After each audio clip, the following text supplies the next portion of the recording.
Pak Nusron.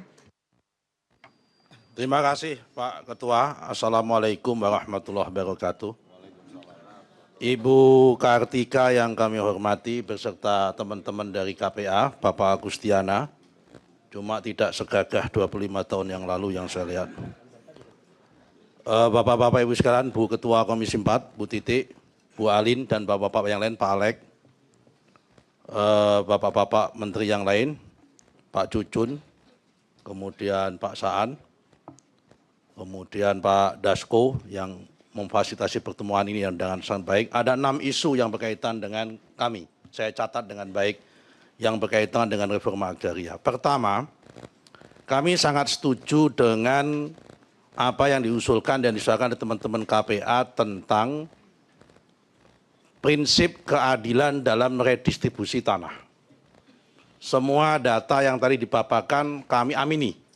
Kami nggak akan membantah satu persatu pun. Kami amini memang faktanya seperti itu.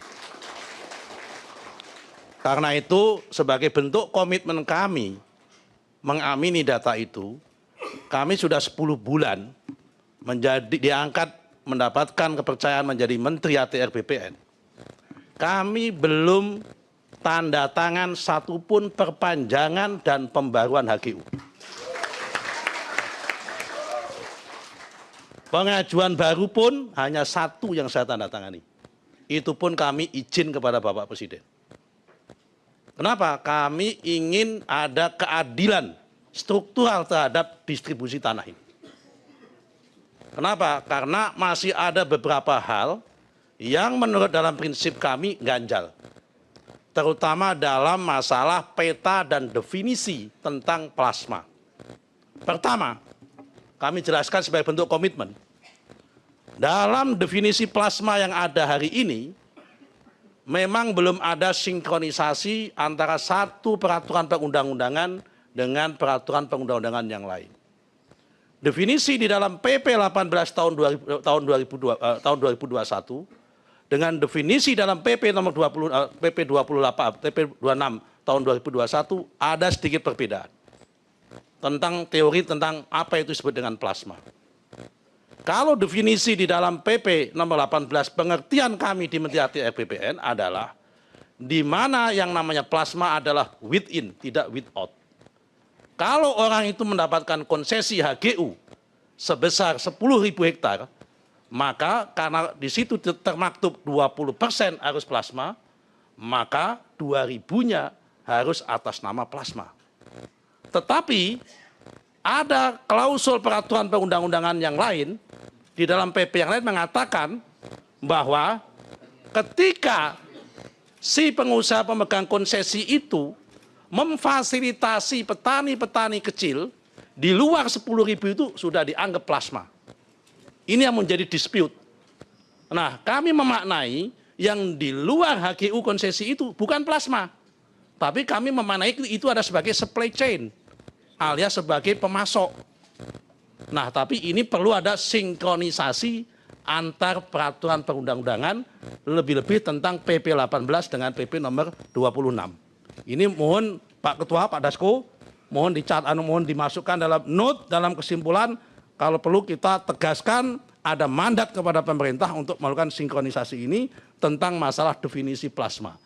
Karena masalah plasma inilah yang menjadi pemahaman saya adalah sumber ketidakadilan di mana petani nggak bisa mendapatkan akses terhadap tanah sehingga yang ada di lingkungan sekitar perkebunan. Ini pemaknaannya. Kemudian yang nomor 2, Bapak sekalian, ini masalah HGU. Sudah saya sampaikan kami komitmen, karena itu Bapak sekalian, kenapa kami belum memperpanjang? Ada 2 alasan. Pertama, karena kami menghormati kerja teman-teman di Satgas PKH. Supaya peta mana yang hutan, mana yang tidak hutan, ini jelas dulu. Sehingga ketika kami melangkah, kami tidak nabrak yang ada. Ini yang pertama. Yang kedua, problem di Indonesia ini adalah problem peta. Saya ngomong apa adanya di sini. Kenapa? Peta di Indonesia, peta yang ada hari ini masih menggunakan peta data satelit. Yang itu dasarnya atau akurasinya, ukurannya, zoomingnya 1:1 juta. Tidak akan pasti akan ada bias karena 1:1 juta. Nah, apa yang membuat kita supaya menjadi efektif adalah one map policy. 1:5.000. Di dalam one map policy yang sudah jadi baru Sulawesi. Karena itu kalau kami hari ini diminta untuk pemetaan, mana yang kaplingan Sulawesi, mana yang tidak, di Sulawesi, yang hutan, mana yang tidak di Sulawesi, kami pastikan kami bisa pertanggungjawabkan dengan tingkat akurasi yang tinggi. Tapi kalau di provinsi yang lain, karena zoomingnya masih 1 juta, sangat berat. Karena itu Bapak sekalian, kami akan bekerja sambil menuntaskan peta. Hari tahun ini, Sulawesi kami kerjakan bersama tim kehutanan. Untuk masalah tapal batas hutan tadi. Masalah isu tumpang tindih, hutan dengan kampung, hutan dengan APL. Memang Bapak-Bapak sekalian, fakta membuktikan. Saya mau curhat di sini nih. 769 pegawai ATR BPN masuk pesantren. Kenapa? Karena isu PTSL. Kenapa isu PTSL? Hutan disertifikatkan. Kemudian apa? Tanah PTP disertifikatkan. Ada rawa, tanah muncul disertifikatkan. 769. Pegawai kami masuk pesantren. Tanda petik, bukan pesantren Hasyim Asy'ari punyanya Pak Agustiana. Nah karena itu ini kenapa kemudian kita menjadi lebih konservatif menurut pandangan Ibu Kartika tadi karena kehati-hatian. Kami tidak mungkin mau mengorbankan terus-menerus. Pandangan kita di sini sama. Tapi belum tentu pandangan APH sama dengan kita. Karena itu poin kedua juga pandangan antara penyelenggara negara ini juga harus disamakan juga. Dalam konteks ini kalau kita bicara masalah ini. Nah itu poin yang kedua masalah perpanjangan HGU alasannya kenapa. Tahun ini diperkirakan oleh BIG, Badan Informasi Geospasial, akan menyelesaikan peta 2 pulau, Kalimantan dan Pulau Jawa. Sehingga dengan demikian kita tahun depan bisa kerja untuk Pulau Jawa dan Pulau Kalimantan. Gitu Pak Ketua. Kemudian isu kedua tanah terlantar untuk kepentingan rakyat. Bu, ada dua objek reforma agraria yang ingin kami persembahkan kepada rakyat. Pertama, tanah terlantar. Ada aturan mainnya. PP 20 tahun 2020. Di mana tahun 2021, mohon maaf. Di mana yang berkali-kali dulu saya dipelintir, tanah yang orang sudah mendapatkan HGU konsesi maupun HGB 2 tahun, mangkrak, tidak diapa-apakan, tidak dimanfaatkan. Negara berhak untuk mengevaluasi, kemudian mencatatkan itu tanah terlantar, bisa diserahkan kepada bank tanah, kemudian diredistribusikan kepada rakyat. Nah tapi kan, mohon maaf, banyak disalahpahami, dipelintir.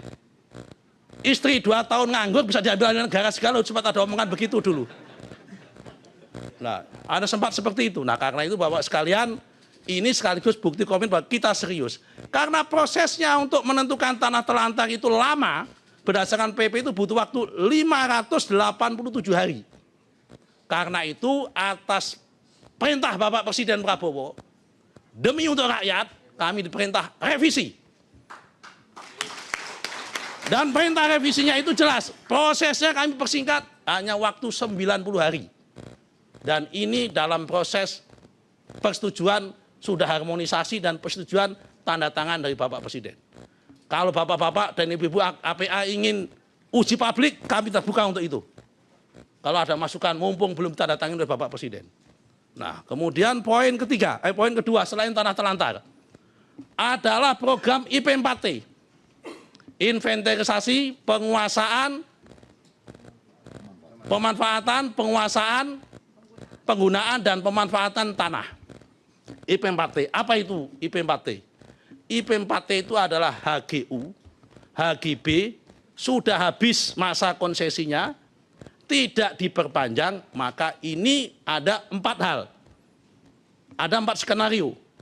Pertama, bisa diserahkan kepada pemilik lama selama pemilik lamanya itu masih menguasai secara fisik. Nomor 2, bisa dijadikan TORA, tanah objek reforma agraria. Kalau yang bersangkutan sudah nggak menguasai fisik.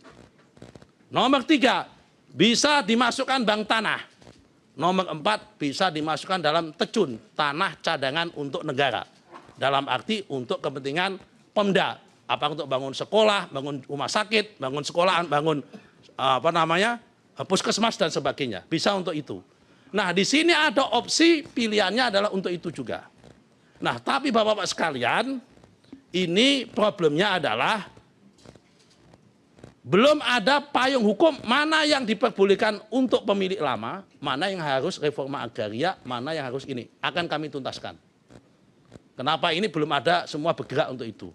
Poin ketiga, tentang tumpang tindih dengan BUMN. Tadi saya sudah sampaikan, Pak Raja sudah menyampaikan implikasinya hukum. Gelombang cara berpikirnya Pak Agustiana dengan penyelenggara negara termasuk dengan APH berbeda. Tentunya kita sebagai penyelenggara negara menyamakan gelombangnya dengan teman-teman APH. Karena itu kita sudah ada solusi. Tapi solusi ini sedang kita tawarkan kepada bapak-bapak, terutama pada serikat petani. Saya sudah konsultasi publik di Jember sama di Malang. Pertama, ada 3 skenario. Kalau tumpang tindih dengan BUMN maupun aset negara, termasuk aset TNI Polri. Pertama, solusi pertama, mereka diusir. Tapi kalau diusir, saya yakin itu tidak mungkin. Pasti akan gejolak sosial. Nomor 2, tanah itu dihibahkan. Kalau dihibahkan, nanti isunya korupsi lagi. Kenapa? Karena di situ sebagian besar ada yang kecil, ada yang gede. Nanti yang gede pun akan minta. Masalah keadilan. Karena itu solusi ketiga, kami sudah usulkan kepada Menek BUMN, kami usulkan kepada TNI Polri adalah HPL dulu atas nama BUMN. Teman-teman petani menerima HGU atau hak pakai di atas HPL selama 30 tahun, bisa diperpanjang 20 tahun, 25 tahun, dan bisa diperbarui lagi 30 tahun lagi. Ya, sebentar, ini tawaran. Ini tawaran kami kepada teman-teman. Supaya apa? Supaya pada satu sisi aset negaranya tidak hilang, tetap tercatat. Tetapi para petani mempunyai legal standing sertifikat. Ini tawaran kita. Petani Malang sudah menerima, petani Jember belum menerima. Yang PTP belum menerima. Petani Malang kebetulan dengan TNI AD menerima. Karena itu tanahnya TNI AD. Ini saya sampaikan. Jadi memang di kalangan petani sendiri ada yang menerima, ada yang tidak. Kami hormati. Namanya ini tawaran, win-win solution. Nah, poin keempat adalah masalah alih fungsi lahan. Yang poin keempat, Bapak-bapak sekalian, masalah alih fungsi lahan, kami komitmen. Sebelum ada Perpres 59 tahun 2020 tentang alih fungsi lahan, di mana ada mekanisme lahan sawah dilindungi, itu memang tinggi sekali alih fungsi lahan. Yaitu setahun rata-rata antara 120 sampai 160 ribu hektar. Catatan saya dari tahun 2019 sampai tahun 2001 itu adalah sekitar 136 ribu hektar selama 2 tahun. Begitu ada mekanisme LSD, turun drastis. Kenapa? Turun drastis, tinggal 5.600 hektar selama tahun 2021, 22, 23, 24, dan 25 ini. 5.600 berarti rata-rata 1 tahun hanya 1.000 hektar. Nah, kenapa? Karena begitu ada Perpres alih fungsi lahan ini, pengendaliannya ditekel pusat. Tanda tangan alih fungsi lahan. Terutama yang 8 provinsi. Nah, karena yang sudah diverifikasi, sudah ada mekanisme LSD. 12 provinsi belum, sedang menunggu proses. Masih di daerah masing-masing. Masih kewenangan bupati. Itu pun Bapak-bapak sekalian, demi Astacita dan demi Perpres 12 tahun 2025 tentang rencana pembangunan jangka menengah, di mana dalam Perpres di situ ditetapkan bahwa LP2B, lahan pangan dan pertanian berkelanjutan, wajib 87% dari total LBS. atau lahan baku sawah. Menurut Perpres. Data hari ini sudah di angka 89% LP2B kita. Itu pun dari 89%, seandainya yang hari ini fisiknya sawah, tetapi dalam rencana tata ruang wilayah kabupaten, kota maupun provinsi sudah diperuntukkan untuk tidak sawah, kita anggap hilang semua, tinggal 71%. Jadi ini kita sudah lampu merah alih fungsi lahan. Karena itu Bapak-Bapak sekalian, apa yang kami lakukan?